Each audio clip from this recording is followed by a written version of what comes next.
Hey everyone and welcome. I wanted to make this video for all you runners or hikers who may be having knee problems. Knee problems are what led me to begin my study of movement. I want to start by comparing the key structural differences between the hip, ankle, and knee joint. So the hip is a deep ball and socket joint. You have this deep socket and something that fits into it. The hip allows a lot of motion due to that ball and socket structure, and it has a lot of stability due to the deep socket. Next, the ankle joint can be described roughly, more or less, like a mortise and tenon joint. And that's a joint that's been used in furniture construction for centuries, and even in timber frame home construction. So you have a mortise and a tenon. You have a mortise, which is basically a hole. See if I can. It's basically a hole, and it could be a square-shaped hole. And then you have something that fits into that hole. So the ankle, a rough approximation is the ankle works like this. By way of contrast, the structure of the knee joint is very different. The knee joint is more or less like this. Two bones coming together, open, close. And although the knee joint is a very strong joint, it could be said to have less inherent structural stability than the other two joints, with two bones basically just coming together like this with, of course, cartilage in between, so there's a little bit of space. A very different joint.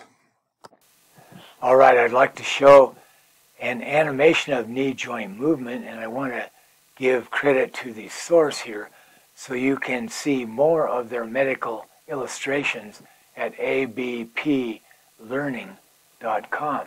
So let's go ahead before we start here. This is the patella or kneecap. This is the femur, the large bone of your upper leg, the large bone of the thigh, longest bone in the body. This is the tibia, and that is the weight-bearing bone of the lower leg. The fibula here is on the outside of the lower leg. It is basically non-weight-bearing. It has a different function. So the tibia and the fibula form the knee joint. And here we have, there are two kinds of cartilage here that act as shock absorbers, and they keep a spacing between the bones so you don't have pure bone on bone.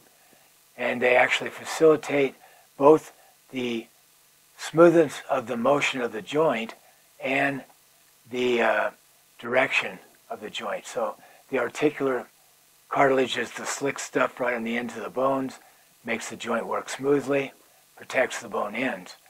The meniscus is a special kind of cartilage that is in the knee joint, and it's actually shaped to not only provide protection while the bones open and close, the knee joint, but also to facilitate the correct motion of the knee. So let's go ahead and look at this knee joint animation.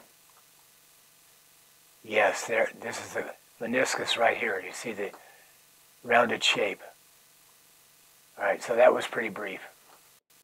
All right, here's one more illustration by the same company that shows the action of the knee joint a little bit better, actually in motion. So note these lateral ligaments, the ligaments on the side of the knee.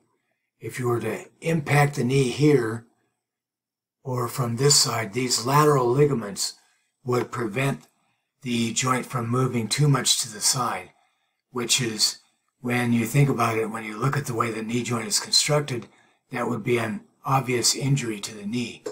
So these are the lateral ligaments right here. And inside here, where you cannot see them at the moment, are the cruciate ligaments, the crossing ligaments, the ACL and the PCL, and they prevent the tibia and the femur from sliding on each other forwards or backwards. So they prevent injury in that direction and keep the knee moving in the way it's designed to move. So let's go ahead and watch that. Notice how there's cartilage here, and notice how the knee joint, as the knee flexes, tends to open in the front. Nice smooth gliding action. Everything working just the way it should be. And then we're going to see how the muscles interact here too. The kneecap is basically a fulcrum which increases the strength and the pulling power of the quads. So you can see how that works there. Several mechanisms of injury are obvious here, and we'll talk about those later. The knee joint is the largest joint in the body in terms of surface area, and it is fully capable of lasting a lifetime if the weight-bearing loads are distributed evenly across the joint surfaces in an aligned and coordinated manner. If we aren't too sedentary, if we haven't had too many accidents. The knee joint is often described as a hinge joint. If you look at all the parts of the knee, you can see that is an oversimplification. The knee does allow and utilize some rotation. However, the idea of a hinge joint is a good basic place to start in your understanding of how to use the knee in a comfortable, coordinated way. Now that we know something about the structure of the knee, let's take a look at the mechanisms of acute injury to the knee. And by acute, I mean something that might happen quickly with a sudden force applied to the knee, such as a car accident, a sporting accident, or a fall.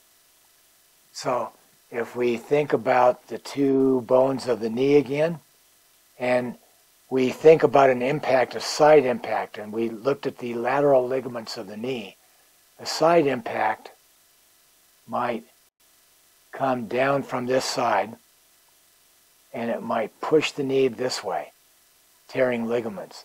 From the other side, it might push the knee this way, tearing ligaments. A terrific force to the side could open everything up, or could do this. Or a terrific force to the front of the knee, or to the front of the tibia or the front of the femur, could do this type of a thing. And then, of course, with the patella, say the right type of fall could shatter the patella. So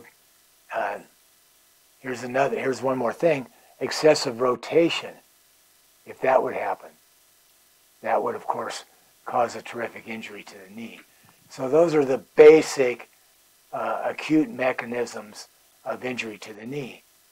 So in part 2 of this video series, we'll look at chronic injury to the knee. And by chronic, I mean injury that occurs over time, an overuse injury, something that you're really concerned with as a runner. So, stay tuned for part 2 of this video series on the knees. I think you're going to like it. I think it's going to be of big benefit to you, so stay tuned. That'll be up shortly within the next few days. And if you like this video, if you found any value in it, please hit the like button and go ahead and subscribe. That will help the channel, and it'll help us bring you more videos like this